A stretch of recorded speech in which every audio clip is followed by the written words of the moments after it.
Coming up on Cedar Valley today, as graduating seniors prepare to leave campus, so do 29 members of Wartburg's faculty and staff. 4 Wartburg teams shoot for titles this weekend. And 2 men are knocking on neighborhood doors. Learn why local police are wary. This is Cedar Valley Today.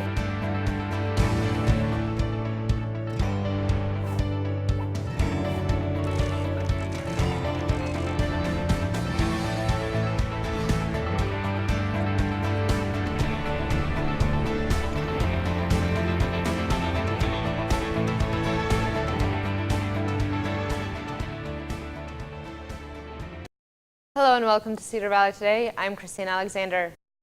The end of the school year is wrapping up, and as Wartburg students are preparing to leave campus, retiring faculty are as well. Wartburg College will see 29 staff and faculty members retire at the end of the year. The library has seen 5 staff members announce their retirement, including Karen Lehman, in the last year alone. We have come to rely on her as the person who's been here the longest amount of time, and she has been invaluable in that way. Lehman has been at Wartburg since 2000, but says she is ready for the next step in her life. I'm going to miss a lot of things because it's just a very vibrant atmosphere, but I think the students, the contact with students. Lehman was previously a teacher librarian at Hampton-Dumont. Wartburg was looking for a teaching librarian, which is what eventually drew Lehman to Wartburg. What is really fun about being a librarian is every day is different. There is never anything that's the same. You are helping people at point of need. She teaches many classes across the course of the year and touches a lot of students' lives, and that'll be a real loss for Wartburg College and for our students here. Lehman says her retirement plans will include traveling, spending time with her grandkids, and hanging out with her friends. 4 night sports teams are beginning to wrap up their spring season with a chase for a title. Wartburg College is hosting the 2016 Outdoor Track and Field National Meet in just a few weeks. But first, they are hosting the IIAC Conference Championship. Both men's and women's track teams will begin competition tonight at Wallstone Hoover Stadium. Wartburg's women's golf team is currently in Austin, Texas for the week-long national tournament. The Knights were tied for 12th place with a 649 score after round 2 on yesterday. Senior Taylor Roberts is the top team finisher and is tied for 23rd. The third round continues today. At the annual Women's Golf Coaches Association banquet, Rochelle Beersley and Brooke Klosterman were giving all regional honors. Coach Monica Severson was named the Midwest Region Coach of the Year. After clinching the regular season title, Wartburg Baseball began the IIAC tournament tonight at 7 p.m. in Cedar Rapids. The winner of the tournament will get an automatic bid to the NCAA National Tournament. You can catch audio of the game on 89.9 KWAR. Wartburg College is hosting its annual Golden Knights Awards this coming Monday. The awards focuses on athletes, coaches, and teams for excellence over the year. Award categories include Best Breakthrough, Best Freshman, Best Athlete, as well as Best Play, Best Coach, and Team of the Year. Cedar Valley Today's own Tyler Metcalf will be presenting awards at 7 p.m. in the Lyceum, and Night Vision will be live streaming the event. Next, a look at why Cedar Valley residents should keep an eye out for suspicious behavior. You're an active person.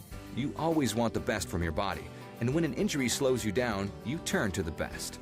At the Waverly Health Center Orthopedic Clinic, Dr. Linda Martin, nurse practitioner Carrie Van E., and the Health Center team offer cutting-edge technology and personal patient-centered care.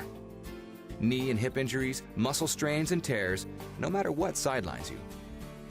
Let our team get you back in the game. Waverly Health Center. We make a difference you can feel. Local police are warning people to look out for suspicious activity around their homes. Police say at least 2 young men have been caught around residents' homes wanting to look at their satellite receiver. In one case, the men claimed to be from Mid-American Energy. The men are driving a burgundy and gray truck. Police are asking if this truck appears outside your home, try to safely get a license plate. Crime Stoppers also say not let your service people into your house without a prior appointment. And if you feel as though someone is trying to case your house, call the police. Cedar Falls police are looking to ID a possible theft suspect. The man in these photos is suspected of an alleged burglary on the University of Northern Iowa campus. The incident happened this past weekend. Anybody with information is asked to call the University of Northern Iowa police at 319-273-2712 or submit a tip to Crime Stoppers at cvccrimestop.com. And across the state, 2 Sioux City teens convicted of stealing $10,000 from a Sioux City bank last August are free after having their sentences reconsidered. That decision coming just 3 months after the same judge sent them to prison for 5 years. Jacqueline Driscoll reports. Typically, the old adage goes, don't do the crime if you can't do the time. But that wasn't the case for Angelica Perez and Heaven Zevenbergen after their up to 5-year prison sentence was suspended and they were released from custody. After conspiring to rob the Security National Bank inside the Hy-Vee on Hamilton Boulevard last year, Perez and Zevenbergen pled guilty to felony charges of second-degree theft. In February, Judge Jeffrey Neary sentenced both girls to a maximum of up to 5 years in prison, calling the crime senseless. But on Friday, suspended that original sentence, letting the women off with 5 years probation. Her plea agreement with the state gave me 2 options at the time of sentencing: probation or prison. Nothing in between. In order for me to find a way to have them spend some time in custody, I needed to order them to go to prison. And then, of course, I always have the option, as I explained at the sentencing hearing, to reconsider that sentence. I have up to 12 months to be able to do that. Neary cited 14 letters that he received from the public regarding reconsideration for Zevenbergen and Perez, most of which expressed that the women should remain in prison. It's unusual for us to receive letters that are unsolicited from the general public. In my experience, it's never happened before. This was the first time in this particular case. And I haven't heard of any other judge share that similar experience. Family members were brought to tears and quietly celebrated in the courtroom as Judge Neary issued the new sentence of probation, realizing that Zevenbergen and Perez would be released from custody. While trying to shield their smiling faces, Zevenbergen and Perez left a couple hours later, free to go. Judge Neary says that many of the letters reference the $10,000 that was stolen. Most of that money has still not been recovered. Concerned citizens say they believe Perez and Zevenbergen know where the money is. It's important to note that the girls do still have to pay that money back to the bank. Next, a look at what's trending on your social media. Stay with us.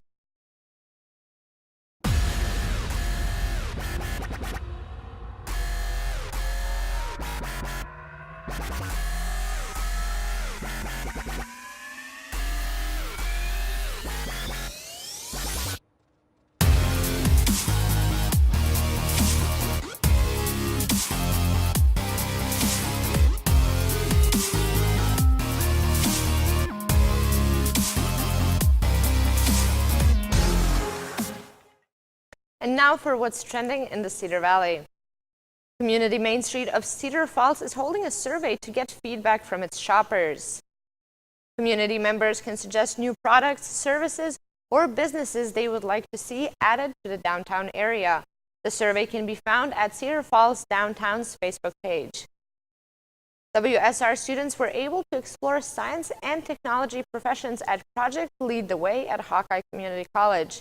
The program allows high school students to explore different fields like engineering, architecture, biomechanics, and manufacturing while earning college credit.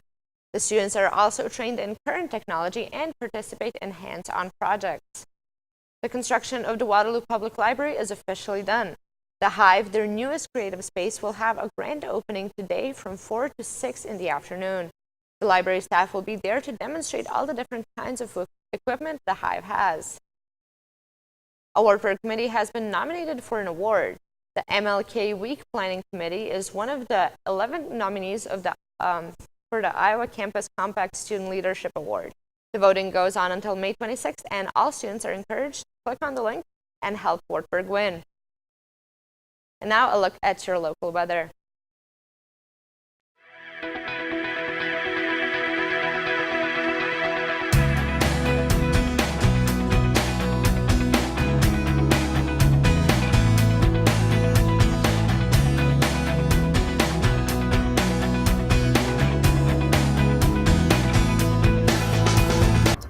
What's next for your future?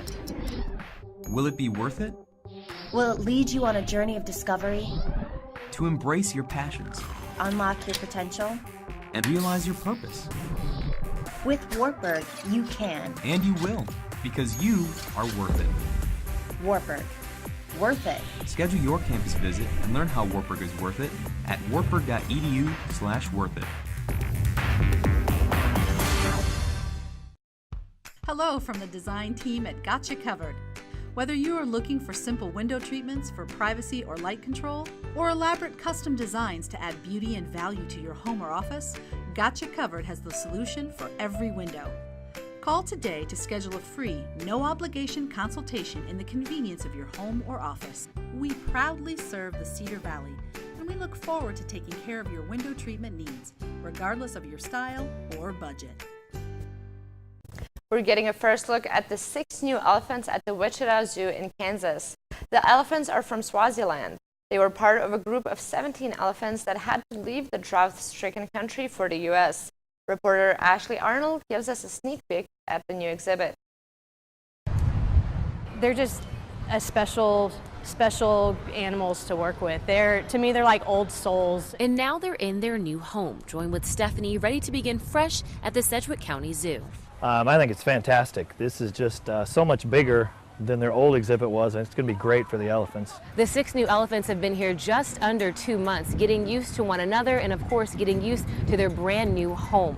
Now, when we asked zookeepers here, they said they range in age from 6 to 20 years old, and with that big generational gap, some might question if that's what's best for them. However, officials say that that's exactly how it would be in their natural environment. It's amazing. I love just seeing elephants behaving as they would out in the wild, and that's our focus here, is as much time as possible for them to be in their herds. And you want to see that multi-generational herd. That's what you would see out in the wild. While the exhibit is still getting the final touches before opening to the public, Ripple says the elephant space is almost finished. At 5 acres, she says it allows the elephants space from one another, as well as the ability to have all their other needs met for food and play, something that zoo attendees appreciate.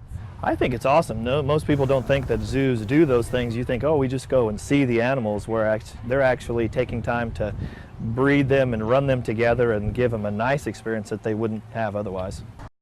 Zookeepers are putting together the final touches before the big day. The new exhibit will officially open to the public on May 27th. 32 people, including children, are currently being treated for rabies in Missouri. 8 dogs were also euthanized. Owners say that their dog killed a rabid skunk, then licked her puppies, passing on the illness. The illness can lie dormant 6 months to 2 years, and the vaccine is only good for preventive causes. And next, learn how an 84-year-old will soon be a college graduate.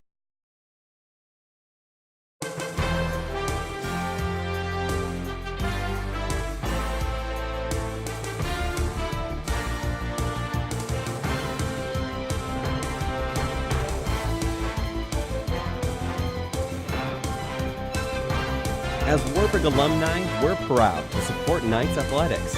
And as First National Bank employees, we're here to serve you first.